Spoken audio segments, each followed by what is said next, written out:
우리가 예수님을 믿는다는 것은, 또 구원을 받았다는 것은 체질이 바뀌었다는 뜻입니다.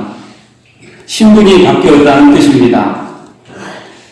죄인의 신분에서 의인의 신분이 된 것이고, 또한 불순종의 체질에서 순종의 체질이 된 것이며, 미워하는 체질에서 사랑하는 체질이 된 것이고, 섬김을 받는 체질에서 섬기는 체질로 체질이 바뀌어 간다는 뜻입니다.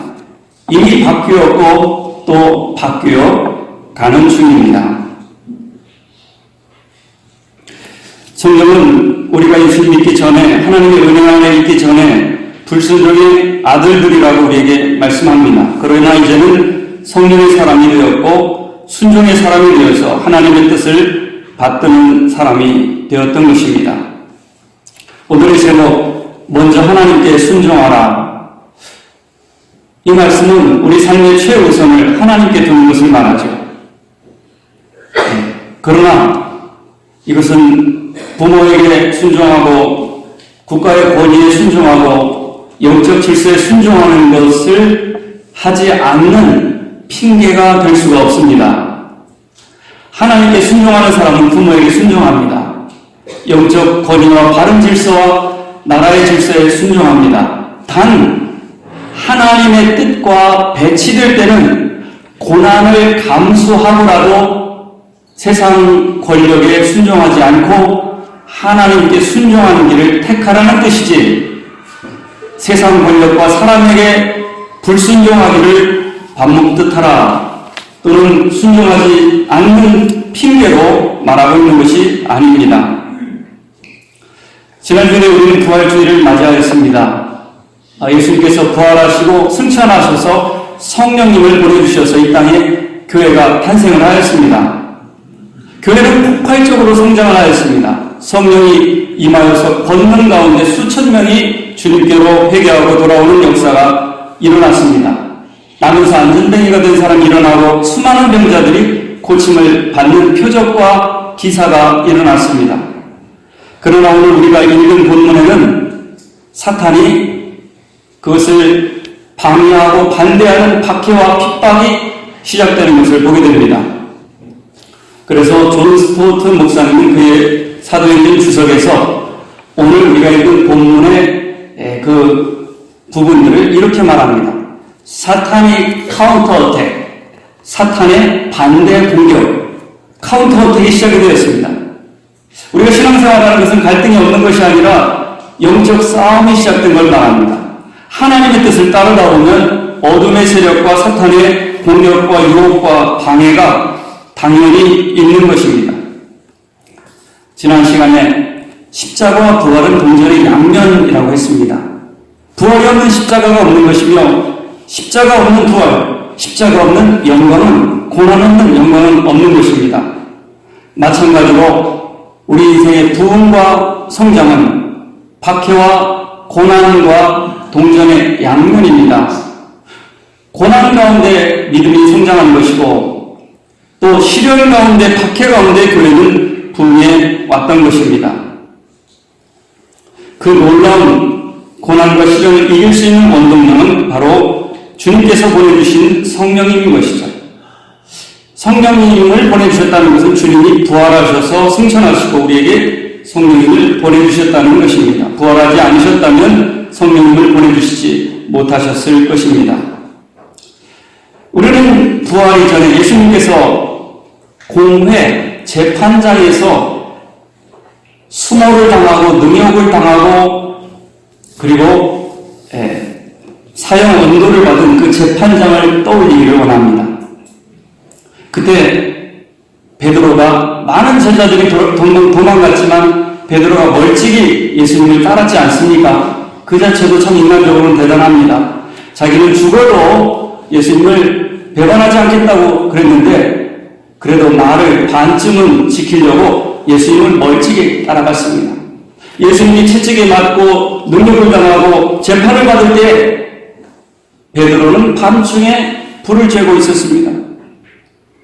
그리고 여종이 하는 말, 저 사람 예수님의 제자라고 말했을 때 아니라고 부인하고 다겨올 때까지 3번을 부인했습니다. 자기 노력으로, 자기 결단으로 주님을 따를 수 없었던 연약한 베드로입니다. 그런데요, 오늘 예수님을 배반하고 3번이나 부인했던 그 재판장에 똑같은 예수님 재판받은 자리에 베드로가 거기가 있는 겁니다. 얼마나 달라졌는지 한번 보세요. 오늘 말씀에 베드로는 담대하게 너 예수님 다시는 전하지 말라 그랬지? 이렇게 협박하고 경고하고 엄중하게 금지하는데도 베드로는 말합니다. 사람의 말을 듣는 것이 옳으냐? 하나님의 말씀 듣는 것이 옳으냐? 사람에게 순종하는 것보다 하나님께 순종하는 것이 마땅하니라. 베드로가 이렇게 바뀌었어요. 어떻게 이렇게 바뀌었을까요?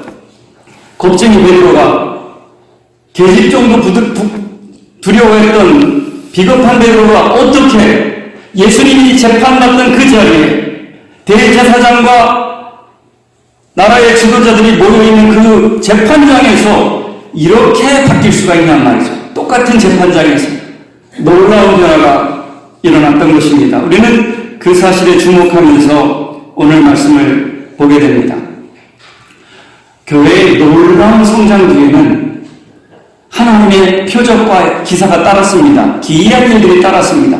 그러나 동시에 박해가 따랐습니다. 부흥 뒤에는 박해가 오는 것이고 박해 뒤에는 부흥이 오는 것입니다. 교회도 마찬가지입니다. 부흥 뒤에는 시험이 있는 것이고 시험 뒤에는 또 다른 성장이 있는 것입니다. 그것을 잘 통과하도록 오늘 말씀은 우리에게 그렇게 권면하고 있습니다. 오늘 말씀을 살펴보면 첫머리와 끝머리가 순종으로 시작하고 순종으로 끝나는 것을 보게 됩니다. 이들이 두 번째 박해에서 첫 번째는 사도 베드로와 요한, 즉 나누어서 안진뱅이 일자를 사도행전 3장에서 고쳤을 때 그들을 잡아갔는데 그때는 한 말이 없어서 놓아주었어요. 다시는 예수님의 이름으로 전하지 말거라. 그렇게 금지하고 협박하고 경고하고 놓아줬어요.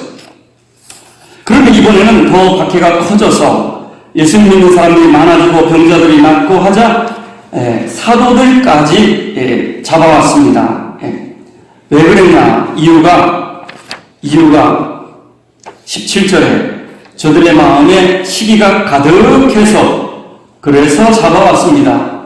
어떤 종교적인 이유가 있는 게 아닙니다. 명예와 권세와 인기가 다 주님 전하는 사람들에게 쏠리자 이들은 시기가 가득해서 그들을 잡아왔다고 성경은 말하고 있습니다. 대단한 이유가 있는 게 아닙니다. 어떤 법적인 문제나 종교적인 문제가 아니라 결국은 자기들의 이권이 사라지기 때문입니다. 더군다나 예수님이 부활하셔서 이제 구약의 제사가 완성이 되었기 때문에 성전을 맡은 제사를 맡은 사두개인, 여기서 바리새인은 안 나오죠. 사두개인, 제사를 맡은 성전을 맡은 기득권자들은 이제 밥그릇을 잃어버리게 되었습니다.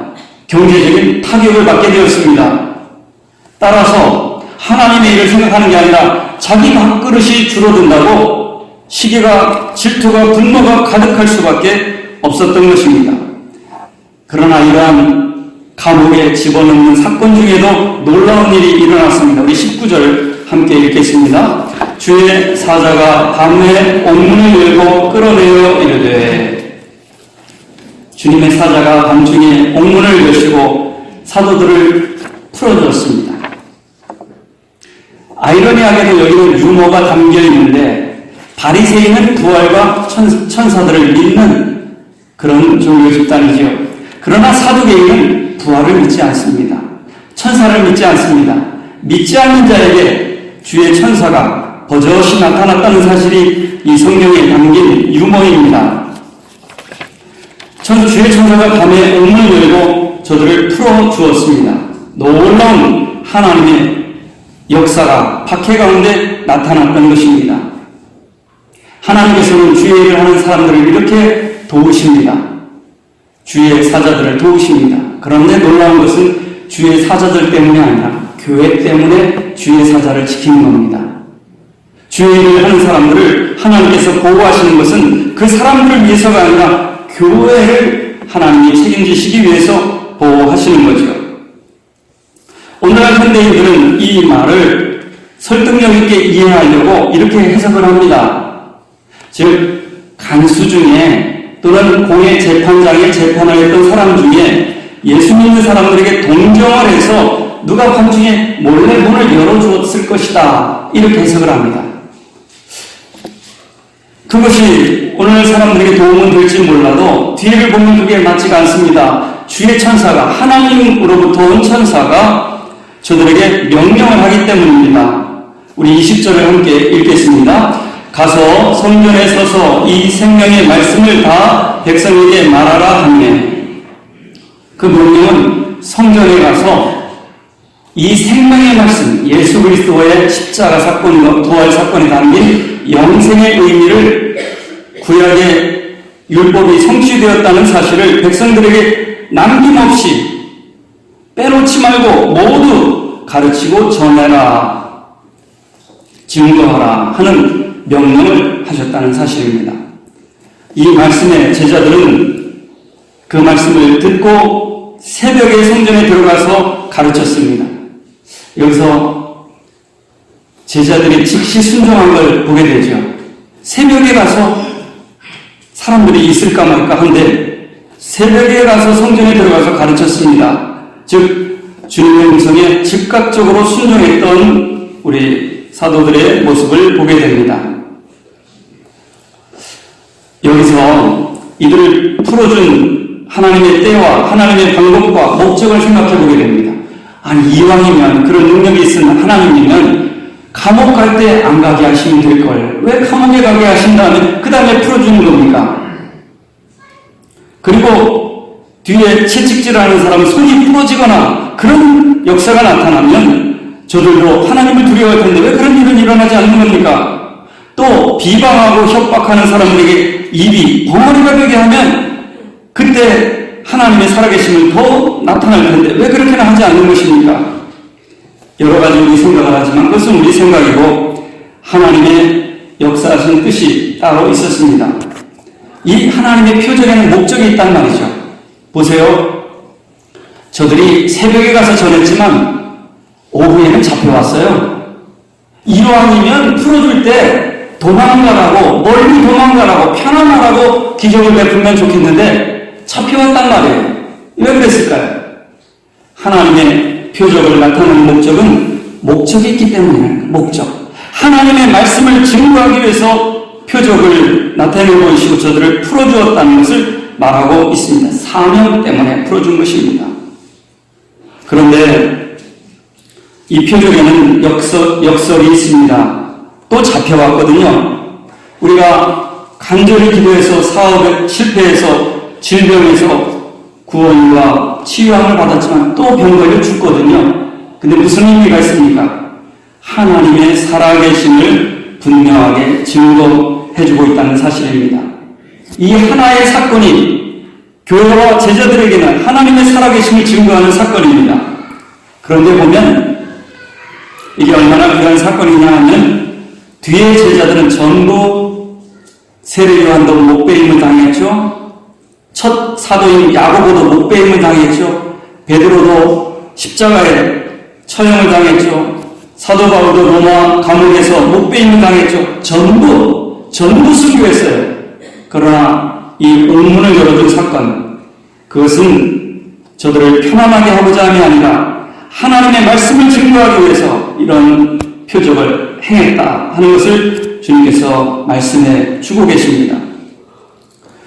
지금 옥문은 저들이 조사해보니까 든든히 잠겼고 문지기가 든든하게 지켜 서 있는데 한 사람도 남아있지 않았습니다. 즉 죽음의 권세가, 사망의 권세가, 세상 권력이 하나님의 일을 방해할 수 없다는 것을 역설적으로 유머러스하게 오늘 성경은 우리에게 말씀해 주고 있습니다.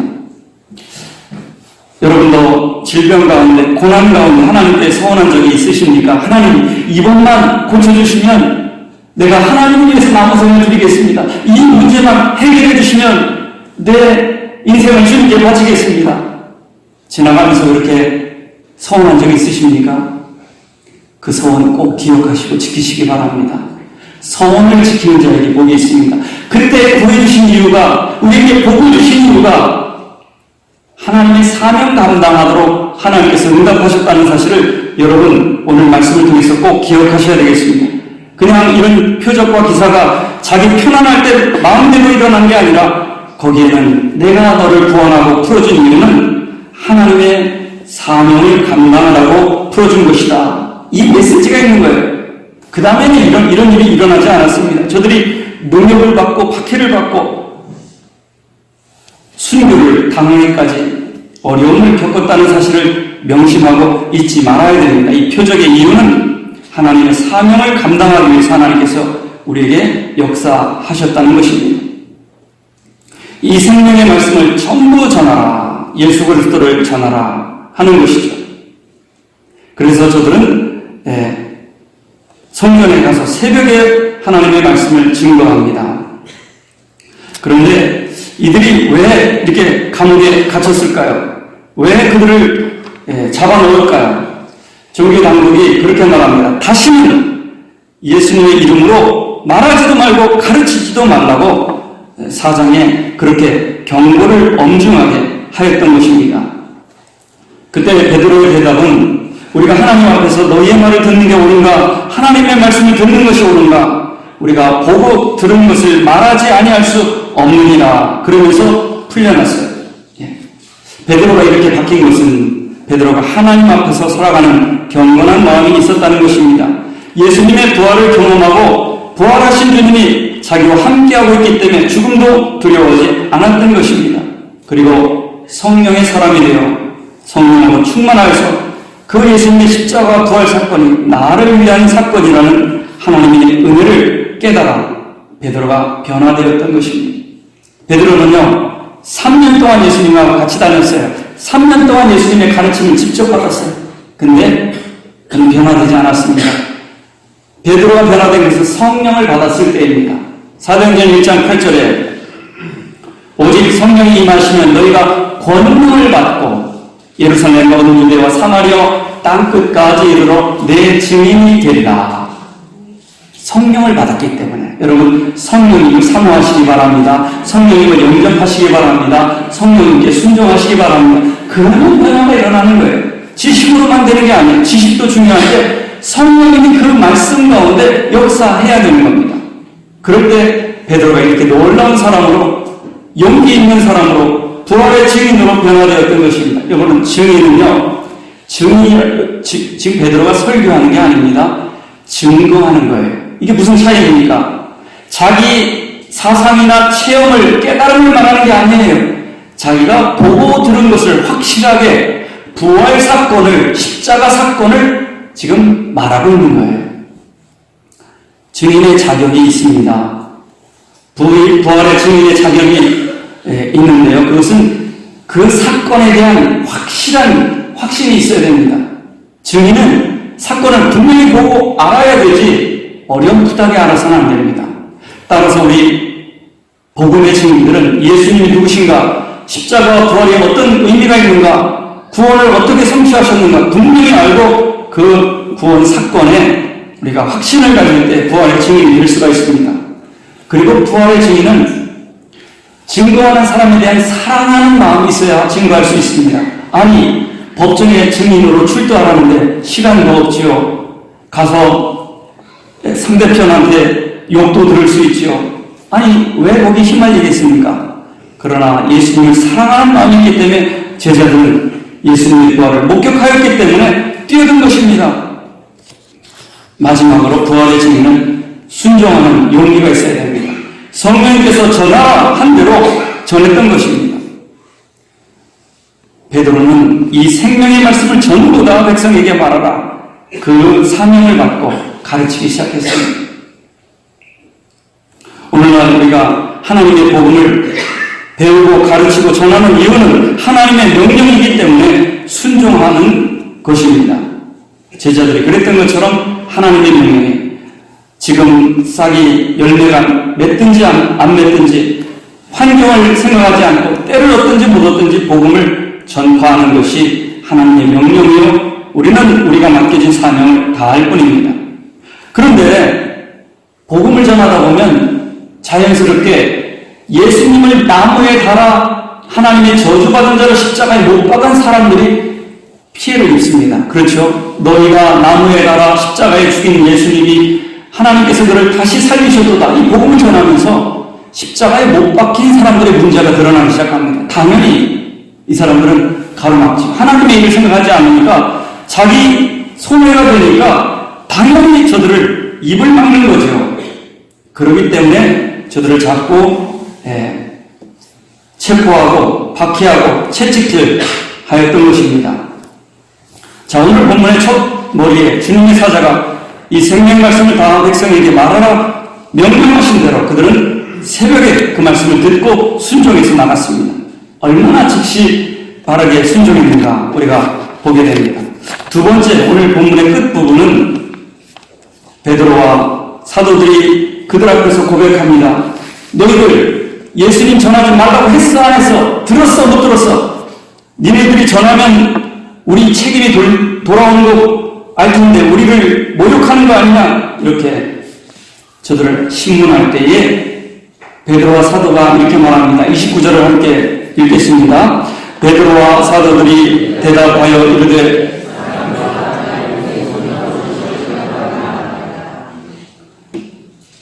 지금 당신들이 하지 말라고 해서 하고 하라고 해서 하는 게 아니라 나는 하나님께 순종하는 것이다. 하나님께 순종하는 것이 마땅하니라. 이렇게 베드로가 순종에 대해서 강조하고 있습니다. 그렇습니다. 지금 성령의 사람이 되어서 베드로는 마땅히 하나님께 순종할 것을 말하고 있습니다. 우리가 교회를 섬기는 것은 봉사하고 교회들을 섬기는 것이지만 그게 목적이 아닙니다. 목적은 하나님께 순종하는 게 목적입니다, 여러분. 하나님께 순종하기 때문에 교회를 섬기고 봉사하는 것입니다. 봉사하기 위해서 교회를 섬기는 게 아닙니다.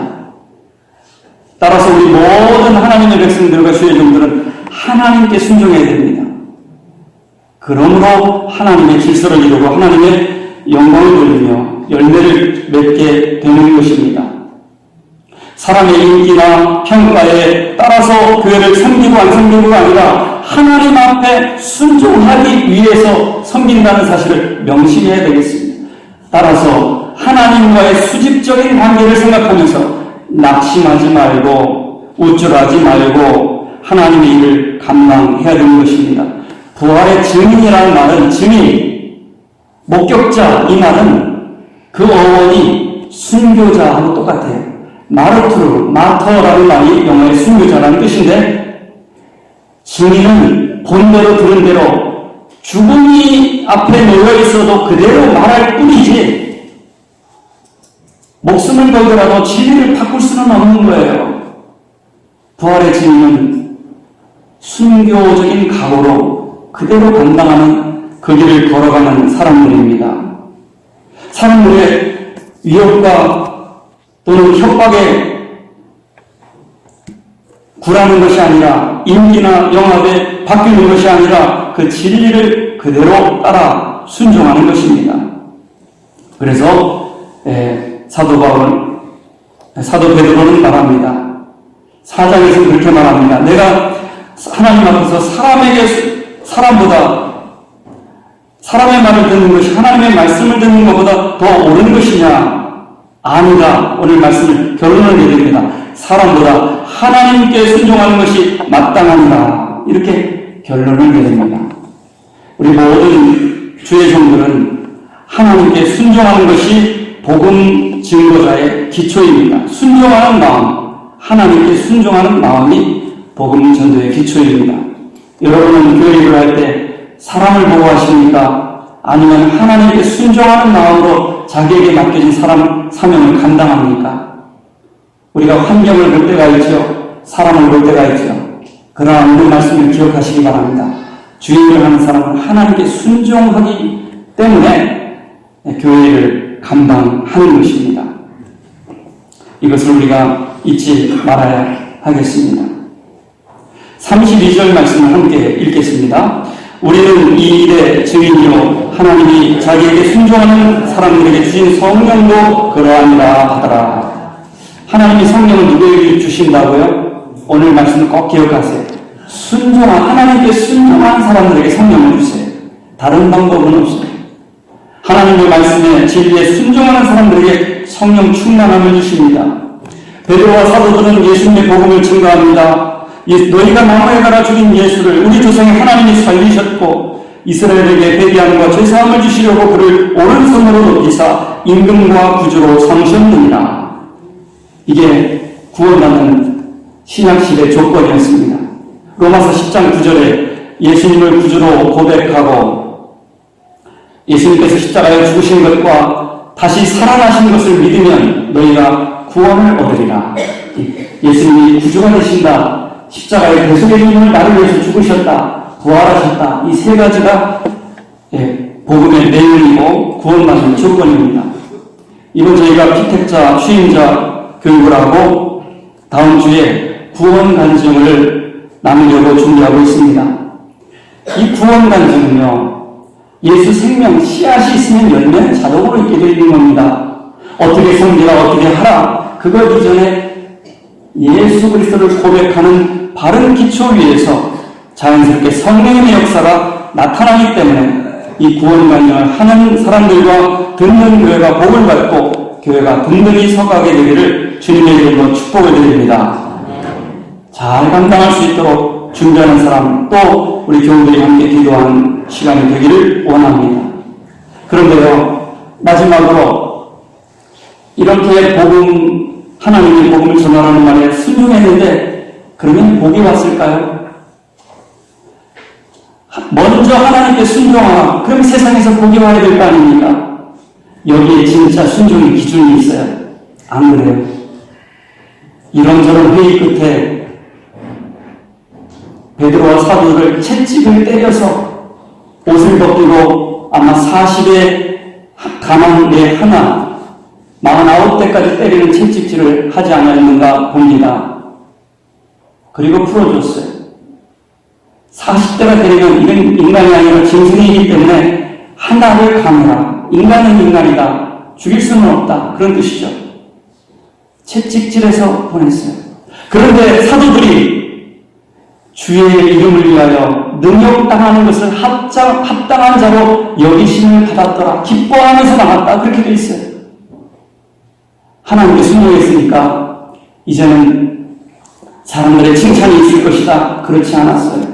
채찍질에 맞고 능욕과 협박을 받았어요. 그런데 그의 이름을 위하여 하나님 능욕받는 자로 여기심을 합당하게 여기며 기뻐하며 나갔더라. 이게 부활의 증인의 모습입니다. 불명예스러움을 당했는데도 그 가운데 기쁨을 여긴 것입니다. Worthy of suffering disgrace. 불명예, 수치, shame. 그것을 기쁘게 감당했다. 다른 영어 성경에는 the honor of being dishonored. 불명예를 명예로 여겼다는 거예요.